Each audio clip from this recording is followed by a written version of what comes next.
नमस्कार साथियों, एक बार फिर से आपकी अपने YouTube चैनल पे आपका हार्दिक स्वागत है।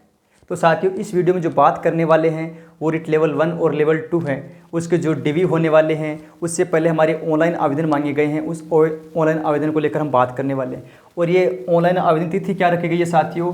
21 जून से 30 जून रखी गई है। 21 जून से 30 जून ये ऑनलाइन आवेदन की तिथि रखी गई है। देखो 21 जून के से अब तक के मतलब ऐसा बता रहे हैं बहुत सारा अपडेट हो गया है, कुछ चीज़ें डिलीट हुई हुई हैं, कुछ चीज़ें इसमें संशोधन हुआ है। पर ये मान के चलो, आप अभी हमारे पास में समय बचा, ईमानदारी से हम अगर फॉर्म अप्लाई करना चाहें तो सोच समझ कर अप्लाई करना। इतना बड़ा इश्यू है नहीं जितना हम बना रहे हैं। पूरी बात को समझना, क्योंकि मैं खुद डिवी करवाने जाऊँगा आपके साथ। ऐसी बात नहीं है कि मैंने भी किस प्रकार डॉक्यूमेंट्स तैयार किए हैं, सारी प्रोसेसिंग आपके साथ साझा करूँगा साथियों। तो देखो, ये अटेंशन फॉरम और स्क्रूटनी फॉरम क्या है। सबसे पहले तो ये रोल चल रहा है, सारे इसको लेकर कंफ्यूज चल रहे हैं कि अटेंशन फॉरम या स्क्रूटनी फॉरम है क्या। तो साथियों, बहुत बड़ा इश्यू नहीं है। देखो, ये अटेंशन फॉरम इस प्रकार का मिलेगा, ये आप ऑनलाइन आवेदन जैसे ई-मित्र पे आप ले सकते हो। अब देखो इसमें है क्या, ये एक जो पुलिस वेरिफिकेशन होने वाला उसका एक कच्चा प्रारूप मान के चलो, है कि नहीं। इसमें हमारी डिटेल भरनी है कि हम कहाँ से बिलोंग करते हैं, हमने जो शिक्षा ग्रहण की है 10वीं कहाँ से की है, 12वीं कहाँ से की है, ये सारी डिटेल इसके अंदर है। अब देखो यहाँ पे थोड़ा सा ये आता है कि डेट ऑफ बर्थ, हमारी डेट ऑफ बर्थ है वो बतानी हमें। उसके बाद देखो इसमें यह दिया गया है कि प्रेजेंट एज, हमने जो प्रेजेंट एज है वो प्रेजेंट देखो मैंने लिखा है 1 जनवरी 2024, 1 जनवरी 2024 तक की हमें बतानी है। इसको जो तिथि है इसको लेके चलना है। जैसे किसी साथी का जन्म हुआ 1995 से, तो 1995 जो मंथ है और दिन है उससे लेकर इस तक के हमें हमारी उम्र कितनी हो गई है वो हमें बतानी है। ठीक है। एक है मैट्रिक, कुछ मतलब जो हमने 10वीं की थी उस समय हमारी उम्र कितनी थी भाई, हमारा जन्म हुआ, जन्म से लेकर 10वीं तक हमारी उम्र कितनी हो गई थी वो लिखनी है। तो 2 कॉलम ये कंप्लीट हो जाएंगे। उसके बाद देखो ये कन्फ्यूज चल रहा था कि 10वीं और 12वीं की जो प्रवेश दिनांक है, तो वो प्रवेश दिनांक हमें बिल्कुल नहीं बतानी है। अब आज शायद वो अपडेट आ गया है, अपडेट कर दिया गया है। तो हमने कब इंटर करी भाई, 10वीं में हमने कब प्रवेश लिया और 12वीं में कब प्रवेश लिया, वो तिथि हमें नहीं करनी बतानी है, वो कॉलम खाली छोड़ देना। तो वो इश्यू अब खत्म हो गया है, तो आप उनको लेकर भ्रमित मत होना। और जैसे हमने बीएड किया फिर बीएसटीसी की है, वो प्रवेश दिनांक हमारे पास में होनी चाहिए, तो वो आपके पास में मिल जाएगी साथियों। अब देखो दस्तावेज सत्यापन, इसको लेकर हम बात करेंगे। तो देखो सबसे पहले हमें अटेस्टेशन फॉर्म, मतलब ये फॉर्म निकलवाना। सबसे पहले इसकी डिटेल हमें पूरी कंप्लीट करवानी है, इसमें अपनी डाटा भरनी है। और डाटा भरने के बाद हमें देखो इसका जो सेकंड पेज है, यहाँ पे लास्ट में हमें एक गजेटेड अधिकारी है उनसे ये करवाना है। इसमें दे रखा है कि भाई हमें जन्म से जानते हैं या 5 साल से या 6 साल से जितने समय से जानते हैं वो यहाँ पे लिख देंगे और इसको प्रमाणित कर देंगे। और ये प्रमाणित करने के बाद हमें ई-मित्र पे या फिर कहीं पर आप फॉर्म अप्लाई करना चाहते हो वहाँ पे इस फॉर्म को अप्लाई करना। अब देखो फॉर्म अप्लाई क्या करना, हमें सबसे पहले अपनी SSO ID पे जाना है, और SSO ID पे जाने पे माई रिक्वायरमेंट है वहाँ पे जाना है। और ये स्क्रूटनी फॉर्म यही इसका रूप है साथियों। इससे पहले हमें ऑफलाइन मतलब अपने हैंड राइटिंग से इसे कंप्लीट करना है और कैपिटल लेटर में कंप्लीट करना साथियों। ऐसा नहीं कि आपने पहला अक्षर कैपिटल में लिख दिया, बाकी सारे स्मॉल में लिख दिए। सारे के सारे हमें कैपिटल अक्षर में लिखने हैं। ये हमारा क्या है, अटेस्टेशन फॉर्म है, इसे कंप्लीट करना है। और जो चीज़ हमें नहीं आती उसको छोड़ दो साथियों, इतना बड़ा कोई इशू नहीं है। आप जैसे सोच रहे हो कि इसमें कई चीज़ें हमारी रह जाएगी तो हमें इसमें कंप्लीट नहीं करने के क्या पता हमें बाहर कर देंगे, ऐसी स्थिति साथियों नहीं बनेगी। बस हमें इसमें अपनी डिटेल भरनी है, 10वीं 12वीं हमने कब पासिंग आउट की, ये सारी चीज़ें भरनी है। और हमारा एड्रेस क्या है। और इसमें 2 लास्ट में ऐसे बिंदु हैं जहाँ में हमारे जो हितैषी हैं उन हितैषियों से अपने मतलब उनके जो परिचित हैं उन हमें पता चाहिए उनका नेम, उनका फादर्स का नेम। क्योंकि कल न खुदा न खास्ता कोई ऐसी स्थिति हो जाए तो हमें गवाह होने चाहिए। मतलब ये पुलिस का एक कच्चा प्रारूप वेरिफिकेशन होगा साथी, ऐसा मान चलो। और ये हमें लास्ट तक रखना है। अब ऑफलाइन हम जब डिवी करवाने जाएगा हमारे पास में ही होना चाहिए।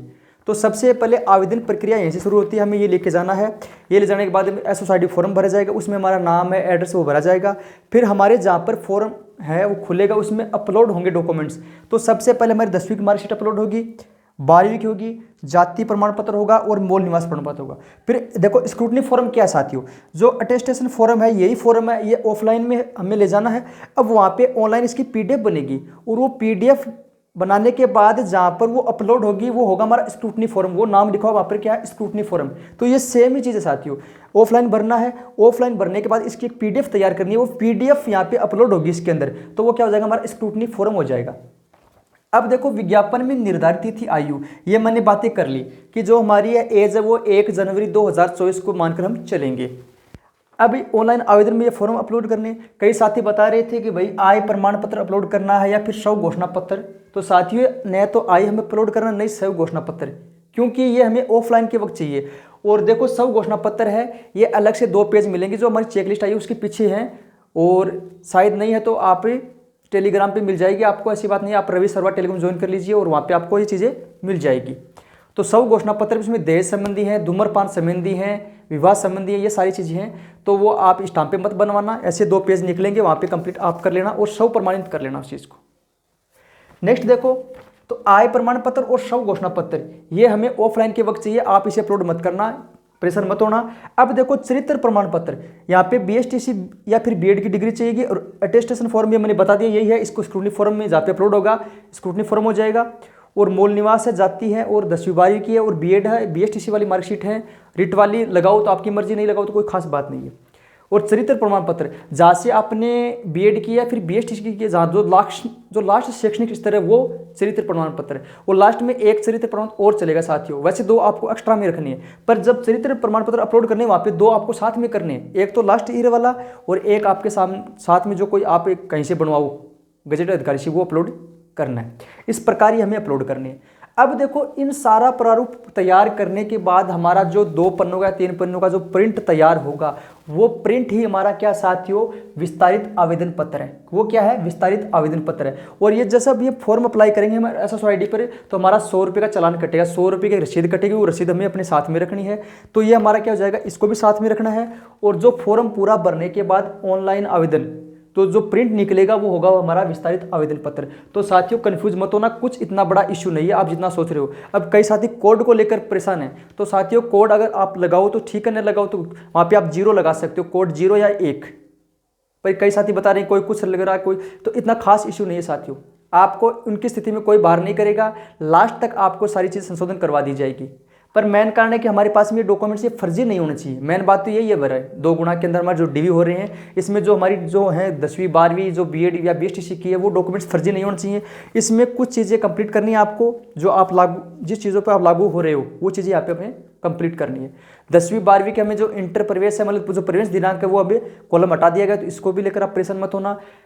अटेस्टेशन फॉर्म ये है, सबसे पहले इसको ही कंप्लीट करना है। इसको कंप्लीट करने के बाद हमारा ऑनलाइन फॉर्म भरा जाएगा। स्क्रूटनी फॉर्म यही है, जब इसको हम अपलोड कर देंगे ऑनलाइन अपलोड करने के बाद जो हमारा फॉर्म होगा वो स्क्रूटनी फॉर्म होगा। यहाँ पे कॉलम का नाम हुआ है, विज्ञापन संख्या मैंने बता दी। ये हमारे ऑनलाइन आवेदन में जो डॉक्यूमेंट्स लगने वो लगेंगे। आय और शव घोषणा पत्र हैं, ये हमें जब हमारे ऑफलाइन जो डॉक्यूमेंट्स होंगे वेरिफिकेशन, तब हमें लगाने हैं। तो साथियों ज़्यादा इशू नहीं है, आप परेशान मत होना, आपको कोई भार नहीं करेगा। बस थोड़े से इसमें कोई गलती मत कर देना। जो अटेस्टेशन फॉर्म है इसको थोड़ा सा आप अच्छे से भर लेना।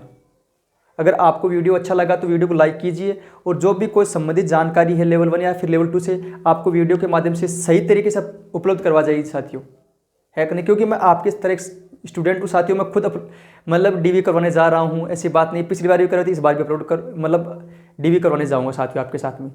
तो जो सवाल आपके माइंड में चल रहे हैं वो सवाल मेरे माइंड में भी चल रहे हैं, पर इतने हावी मत होना, क्योंकि कोई कुछ बताएगा कोई कुछ बताएगा। सिर्फ और सिर्फ इस फॉर्म पे बात अटकी हुई है, इसको आप ये ऑफलाइन निकलवा लेना, इसको ऑनलाइन मतलब इमिटेशन ले लेना और इसको आप कंप्लीट करना है। यही आपका स्क्रूटनी फॉर्म हो जाएगा। इसको जब अपलोड कर देंगे तब ये प्रिंट निकलेगा, ठीक है। और ये सारे के सारे ऑनलाइन आवेदन करने के बाद जो फॉर्म निकलेगा, जो प्रिंट निकलेंगे, वो हमारा हो जाएगा विस्तृत आवेदन पत्र। चेकलिस्ट है, चेकलिस्ट में किस प्रकार हमें अपने जो डॉक्यूमेंट्स लगाने, ये सारी चीज़ें एक बार हम जब हमारी ऑफलाइन शुरू होंगे DV, तब आपको बता दिया जाएगा वीडियो के माध्यम से। इसलिए आप चैनल को सब्सक्राइब कर लीजिए, जो अपने साथी हैं, जो भाई बंधु हैं, उनको आप शेयर कीजिए। भाई बहुत सारे जो नए खिलाड़ी रेस में आ रहे हैं वो परेशान हो गए हैं कि पता नहीं क्या है, किस प्रकार अपलोड करें। साथियों बिल्कुल परेशान होने की जरूरत नहीं है। ये अटेस्टेशन फॉर्म में ये निकलवा लो, इसको आप आराम से कंप्लीट कर लो। एक गजेट अधिकारी उनके साइन करवा लो, साइन करवाने के बाद आप ई-मित्र पे चले जाना, वो आप कंप्लीट कर देगा। इतना बड़ा इश्यू नहीं है, उसमें सिर्फ डिटेल भरनी है आपको। और ये जो डॉक्यूमेंट लगने ये लगेंगे, आय है, शव घोषणा पत्र, वो आपको अभी अपलोड नहीं करने हैं, तो ऐसी कोई बात नहीं है। शपथ पत्र वो बाद में चाहिएंगे, तो आप क्यों इतने टेंशन ले रहे हो साथियों, ठीक है। तो आराम से आप रिलैक्स मूड से अपने जो इष्ट देवता उनको याद करके आराम से आप DV करवाना। धन्यवाद। अगर वीडियो अच्छा लगा तो वीडियो को लाइक कीजिए। धन्यवाद।